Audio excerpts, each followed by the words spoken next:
We'll usually do some stretching while we're watching TV. My youngest daughter, a lot of times will lead my stretching sessions for me. It's time to stretch.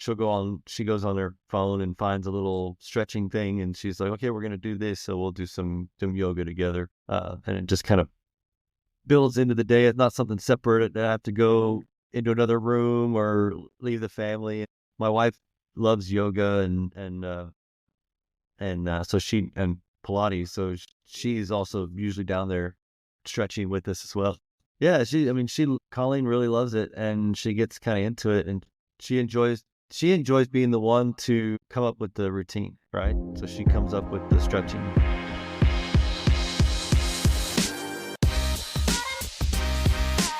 More than 73% of Americans have overweight or obesity, while more than 12% have food insecurity.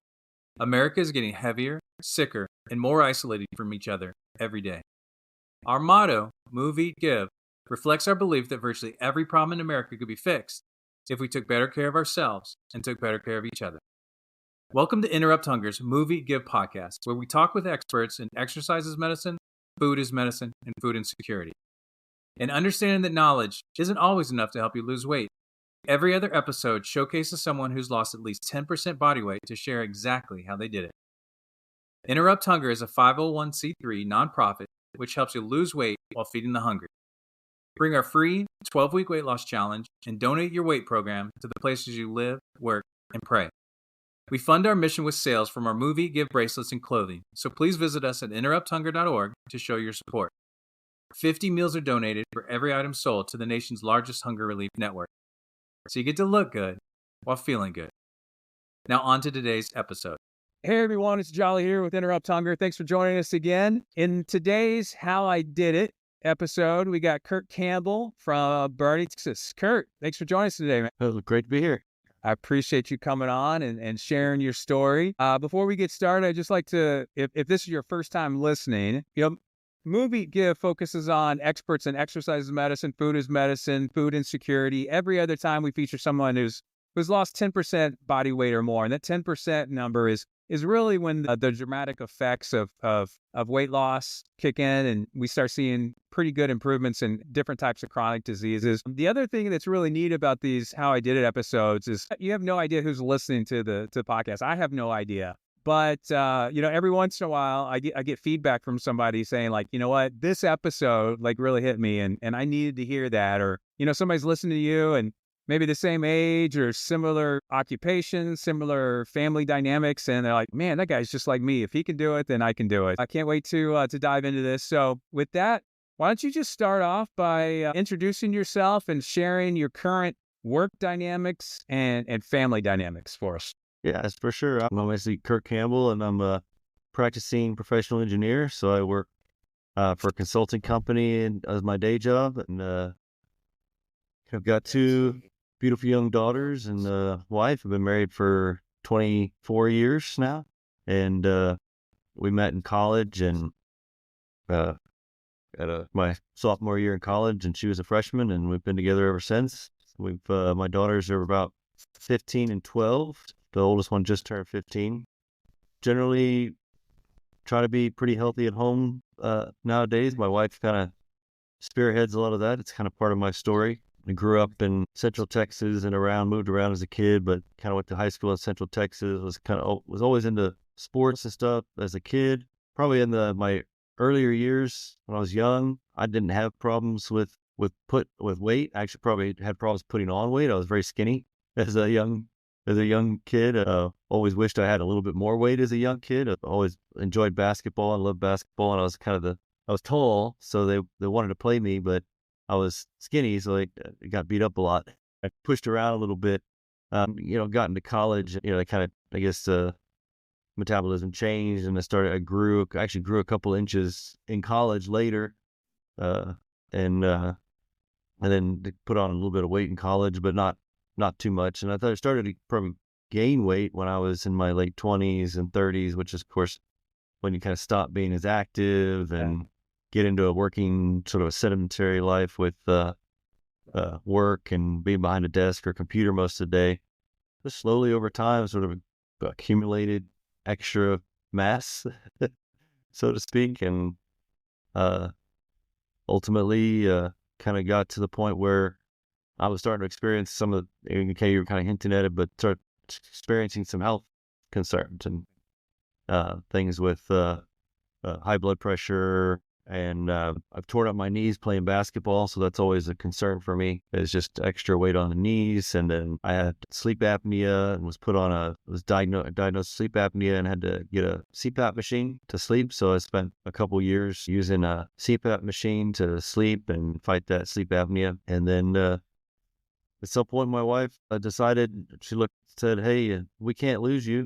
You're too important to us, so you're going to get in shape." And so I said, "Okay." And we had a really good friend that I work with that, and I'll call her my coach through this, and as we talked through, but a really good friend, Natalie Sales, who was part of our bond. And so she got us onto their 30-day, forget exactly what they call it, but 30-day to healthier you plan. And so it's basically a cleansing plan. So you cut out everything in your diet and you go to have a strict, very prescribed diet. And then you have some shakes and it's very clean, right? It's cut out a lot of things. And part of that, you get to identify if there's anything you're allergic to or something that affects you. My wife and I did it together. My wife, she identified some things that she had some allergens to that were affecting her. Some we knew and some we didn't, but I'm not really allergic to anything, so it didn't really highlight anything for me. But I lost, and even in that first part, I lost quite a bit of weight. I don't remember exactly, maybe 7 pounds or something in the first 30 days, you know. Okay, let me ask you, when did all this take place? When was this happening? This would have been 2019. So about 6 years ago now. Gotcha. And so the first, and then after we finished the 30 days, we took that, and then they kind of recommend you go to what they call an 80-20, which is more of you're doing a similar type of eating, but you put back in some stuff in your diet. And so it's more of maybe a whole 30 type of diet. We look a lot at whole 30 for recipes and types of foods. And so we've kind of stayed on that ever since. I think it's changed for me a little bit more lately just because of, when I'll get to it, my training schedule. But I have to keep more calories in now. It's gone the other way. But, initially I lost about 70 pounds. I was about, at my highest weight was 254 pounds. And then it dropped and lost 70 pounds, by changing diet alone. I mean, it was all pretty much diet and some basic exercise at home. And, but what I noticed, and I think you and I have talked about it, was what I noticed is when I started to lose the weight, I started to have more energy, right? And then so in that process and working with my friend Natalie, who became my coach, she talked me, she'd known I'd played around with a couple 5Ks, done a couple runs, but was not serious about it. And she roped me in and said, "Hey, you're going to do a triathlon." And she said, "We're going to sign up for a sprint triathlon in whatever it was, 8 months from now." I said, "Okay, good." So and we kind of built a little training plan and started training and biking and running and swimming. And I can still remember, it's kind of interesting to look back on it now. When we started doing that, I couldn't run a 5K. I couldn't run a whole 5K. So, and the first time we ever went and did a swim, probably swam 100 yards. That's all you could do. Right? Yeah. And then I remember coming home from one day, and I had my bike, and I bought a little fitness bike, and I took it out. I rode like 10 miles, and I was like excited. I told my wife, I was like, "I just rode 10 miles. Yeah. That was great." And so, you look back in time and you say, perspective. It was these little bitty steps that were occurring, and they were milestones at the time. But just, I guess, put it in perspective, my longest bike ride to date now is 127 miles. Yeah, that's fantastic. And I've done 2 full Ironmans. So I've swam 2.4 miles, biked 112, ran 2 marathons, with the Ironman. And we just this last Sunday, I just finished another marathon. We did the Disney Dopey Challenge, a buddy of mine, which is a 5K, 10K, half marathon, and a full marathon in 4 days. And so when you look back and you see these little bitty early steps and these little milestones that occurred, it's actually pretty interesting and fun to kind of think about how far you've come. And for me, I always look back and say, it was all these little steps, right? And I think at the time I had good help and support from some friends and my wife, and trying to push and say, hey, let's do these little things. But for me, it was about just little things. I started working out at home, just doing push-ups and sit-ups, right? And I remember starting and I'm like, oh, I'm going to do 5 push-ups. Okay, well, that's easy, right? Most people can do that, right? Yeah. You can do 5. Okay, well, let's do 5. And for today, and 2 days from now, we'll do 5 more. And 2 days from now, then we'll do 5 more. And you just slowly build these habits, right? These little baby steps of building habits. And, that's now progressed into a full a full training regimen that I do and stay in pretty much all year round. I have a general training regimen that we stay on. I stay healthy and it's really become more of a lifestyle, and I look back at these little baby milestones, but they were so big at the time. Yeah. And they meant so much at that time to go do these little things and then just build off of that. Yeah. What did, it's funny. As you're talking there, I'm like, nobody ever does just one triathlon.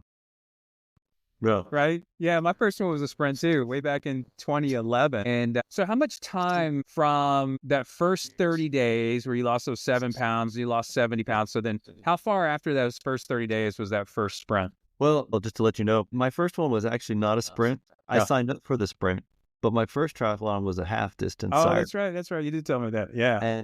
And that was because I had every intention of doing the sprint, but I got a little bit crazy with it and I really enjoyed the training. And partway through the training, Natalie and the other people that knew me, they're like, hey, you're past a sprint. You need to do something more. The sprint won't challenge you. You need to do something more. So they talked me into end up doing the half was my first. How much time? I think so. It's a little bit, I guess there's a little bit of a break in there because COVID happened during that time. So we had in 2019 lost weight into 2020, and then we did the first triathlon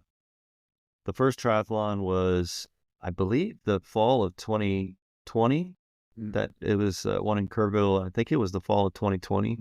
Yeah. Okay. It was the first. It may have been 21, but it was in that range, about a year to year and a half, I think, from when starting to lose weight to when we got to doing a triathlon. Yeah, I think it actually may have been 21.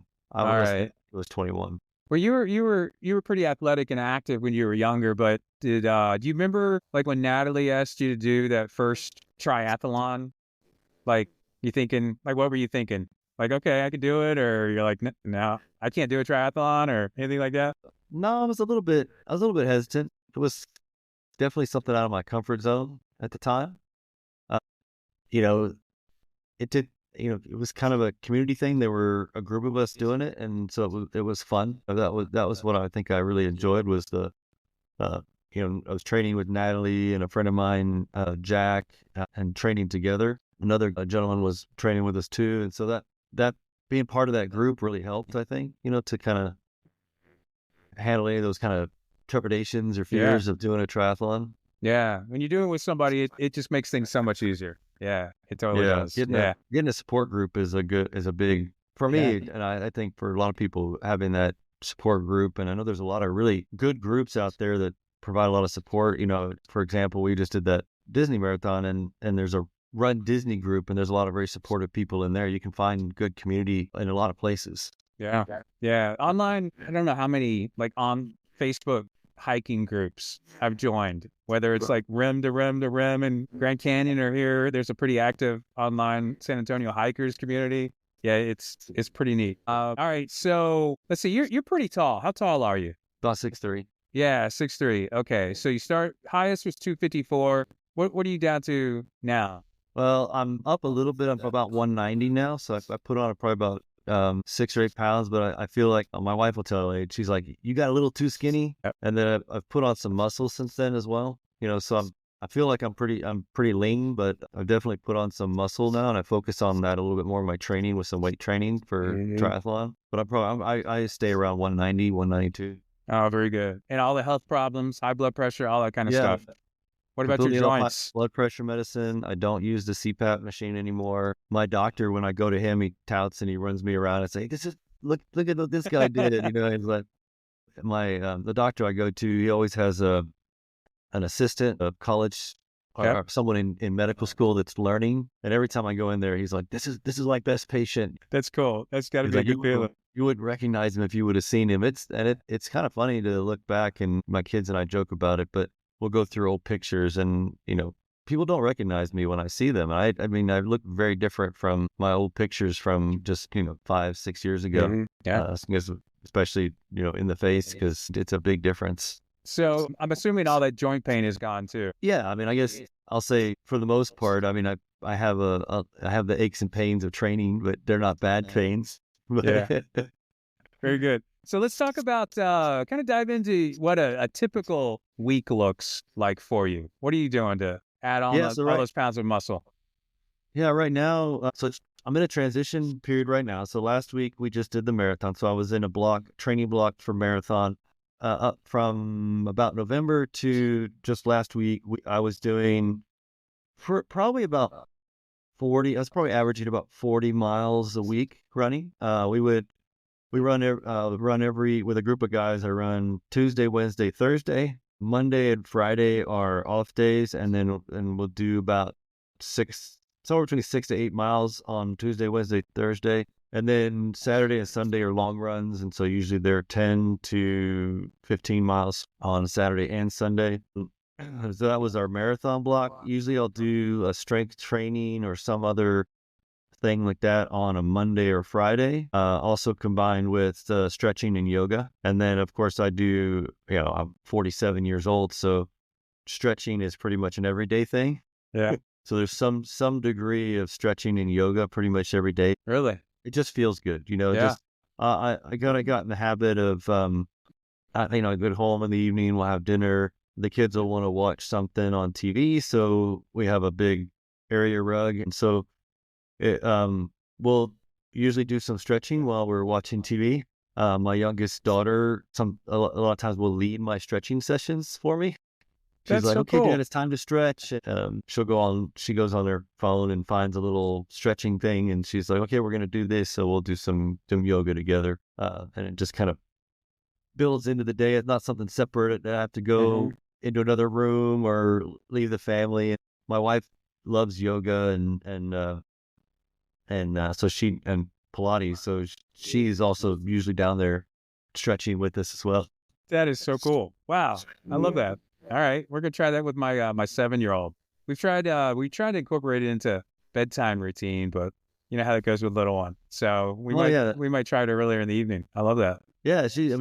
Colleen really loves it, and she gets kind of into it, and she enjoys being the one to come up with the routine, right? So she comes up with the stretching. Wow.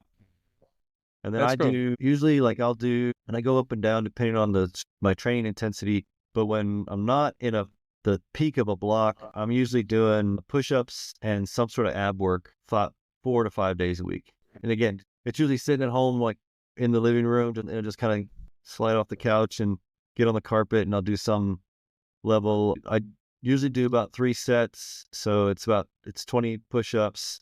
My daughter does this with me too, so I let her kind of pick sometimes, but we'll either do like flutter kicks or some sort of crunch, and those will be like 20 or 40 of those. But I usually end up with somewhere about, somewhere between 75 to about 80 push-ups, and then 100 crunches or some set of flutter kicks or something like that. But we usually doing abs and push-ups just in the evening, just for a little block. And then how many minutes, just roughly, do you think you spend stretching? Most evenings, I bet it's 30 minutes. Sometimes it probably gets a little bit more. Oh, wow. That's right. Man, so many people say that aren't active, or, they're thinking about losing weight, and they talk to somebody who's exercising, like, oh, I don't have any time to exercise. I think you just, hopefully you've given a lot of people a great idea, especially if that, kids of any age, doesn't matter if they're 7 or 17, anywhere in between, or you don't have kids at all. Maybe it's just your partner, your spouse, girlfriend, boyfriend, whatever.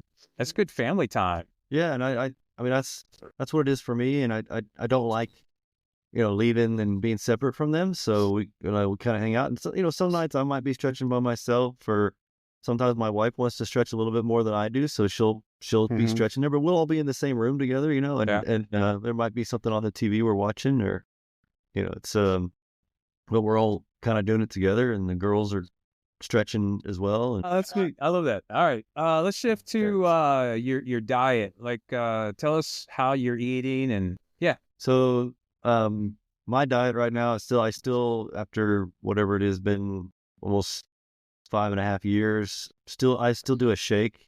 And I use some stuff protein. I use a protein from Arbonne and a fiber from Arbonne, but then I usually my typical shake is some sort of protein, some sort of fiber. I use a hemp powder, maca powder, chia seeds, and what's the other one I do? There's another. Anyway, and so I mix my shake usually with some frozen fruit.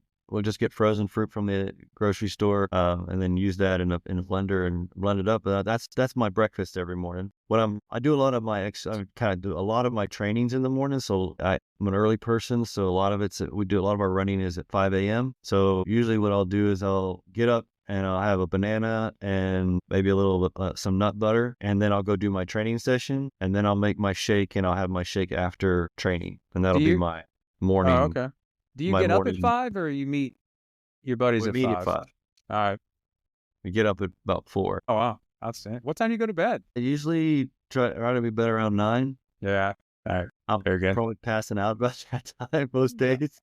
I got it. I get it. 9 o'clock's a good time. Yeah, I'm up at 5 every day, so I hear you. All right. And then lunch, usually it's usually trying to find, it's harder sometimes if you're eating out. There's a lady here in Boerne that makes meals that Natalie orders them, but I reimburse her for it. We kind of split the cost on them. But there are some good healthy meals typically that we eat here at the office. Or if I go out to a restaurant or something, I'll get something. But I always try to find something that stays on the sort of a Whole30 general. Yeah, I'm not perfect. We cheat a little bit.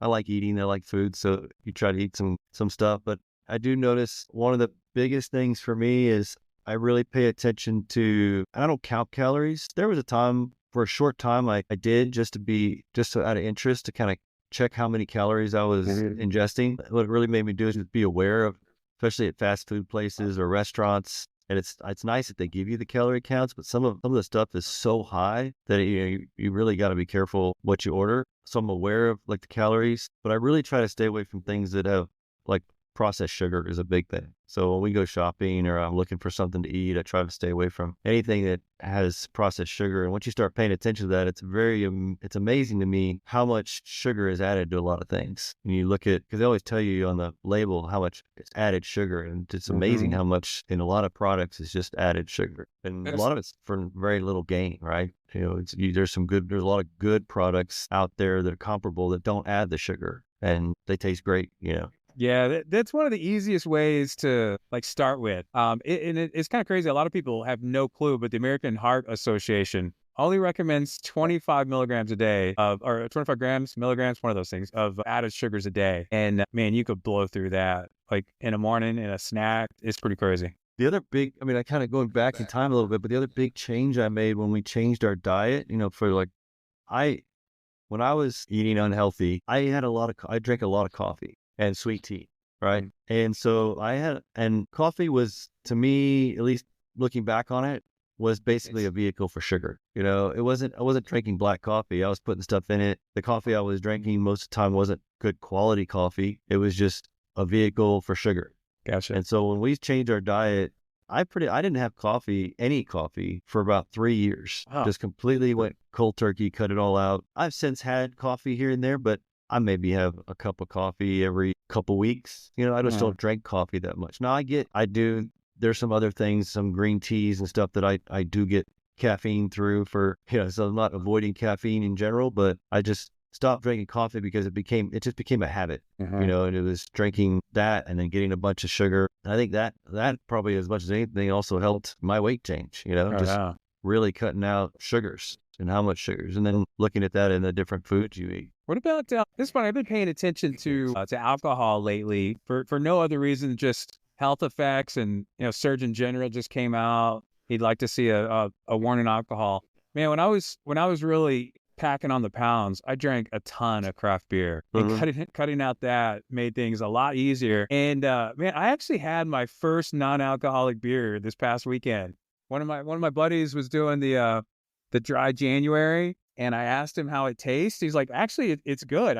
It's not like I have to try to get it down. It's just really good. So the next night I had one, I'm like, wow, it really surprised me how good it was. So I don't know. Yeah, well, it's interesting. Here's part of my story. I mean, I used to be a home brewer. I don't home brew anymore, but I did that for years. Partner and a minority partner in a local brewery here, and I've always liked beer. I've loved beer. I still like beer, but I did change how much I drink. I don't drink very much beer anymore, and when I do, I've kind of got in the habit of, even when I go to the brewery, I always ask for half pours, and I feel like that gets me, so I usually go in there and just, oh, give me a half pour of this or a half pour of that, and I'll have that, and that's about where I'll stop, and kind of got to the point where I just don't feel like I need to drink that much beer. I do drink whiskey from time to time as well, but I probably swapped a little bit of my beer drinking with whiskey drinking. But yeah, the beer is very heavy, right? So yeah.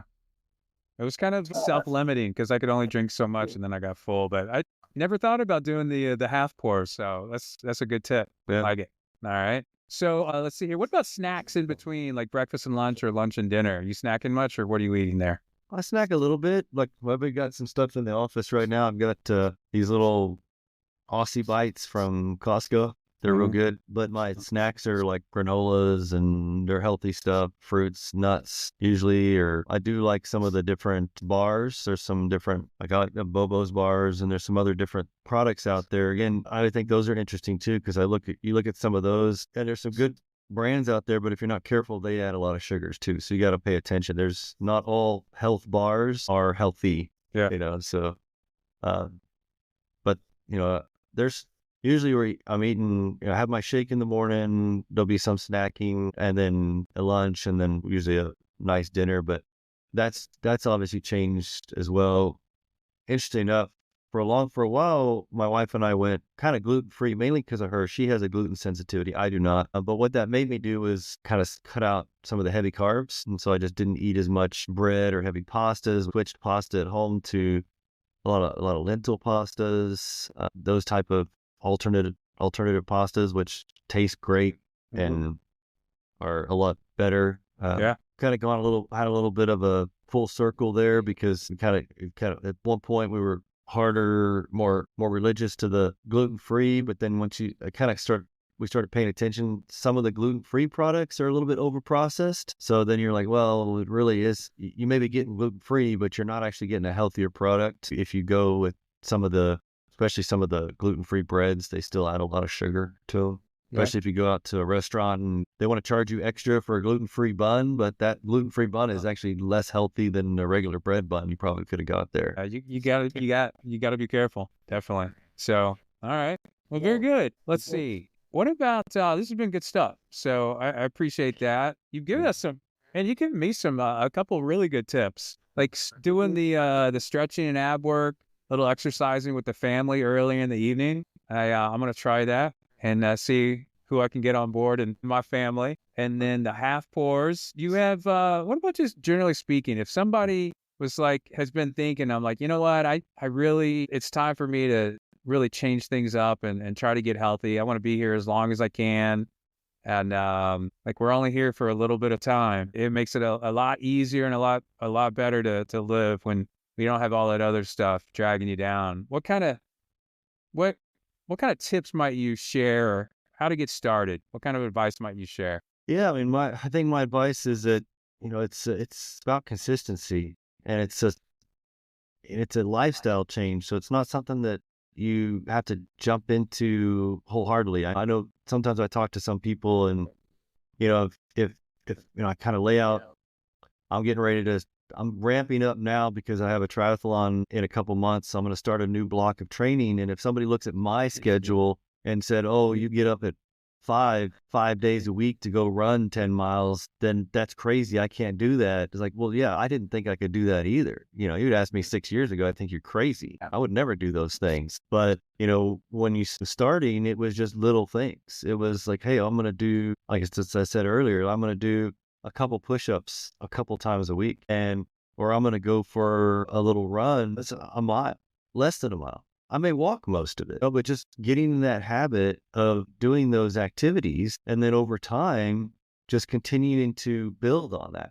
I guess the one thing we did, which was a hard cold turkey, was changing their diet. And that was driven by my wife and Natalie as our coach. But as far as the physical activity, that was a slow progression over time of building those habits, of building a lifestyle where I'm doing a bunch of training and finding how that works within my life, right? And how I can make sure that I have quality time with my kids and family, but yet, and also still do training and do those type of things. And, they enjoy it now because obviously they got to go to Disney World and I got to do a run, and they like some of the races. They like the races. We're going to go to Galveston for a triathlon. That's their favorite one because they like going to the beach. And so you gotta kind of meld those things into your life, but it takes time to build that and kind of develop those patterns. So I think my advice to anybody is you just don't get overwhelmed with the end. You just start with these little steps and build these building blocks. So, hey, today I'm going to go walk. I'm going to go walk outside for 15 minutes.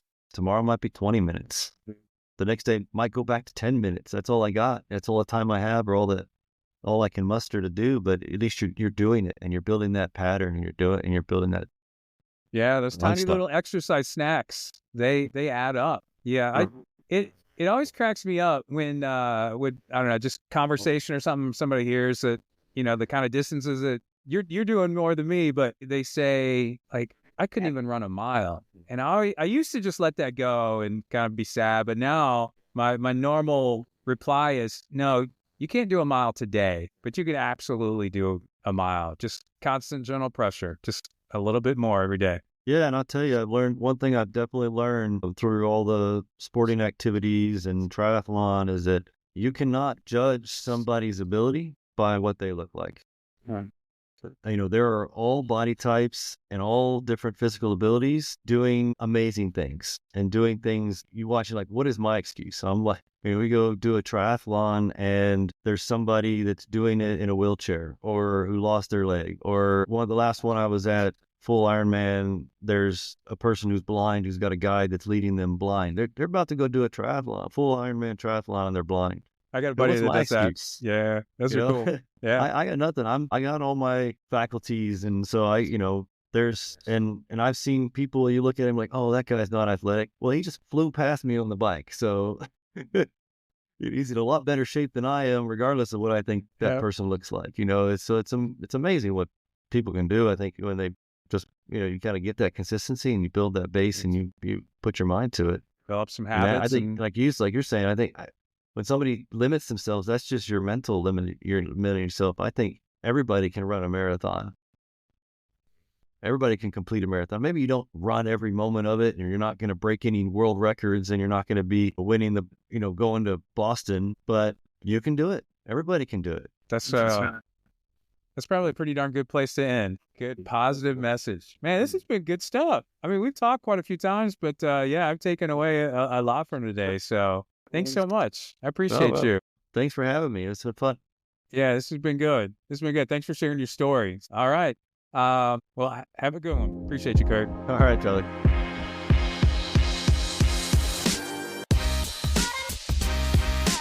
Thanks so much for listening.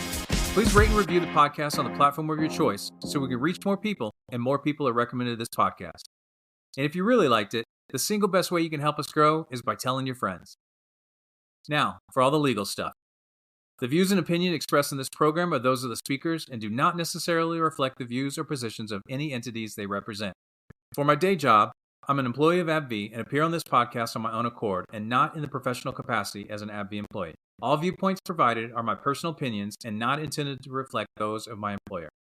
If you have any questions or comments, please shoot me an email at jollie@interrupthunger.org. Let's go spread some joy, people.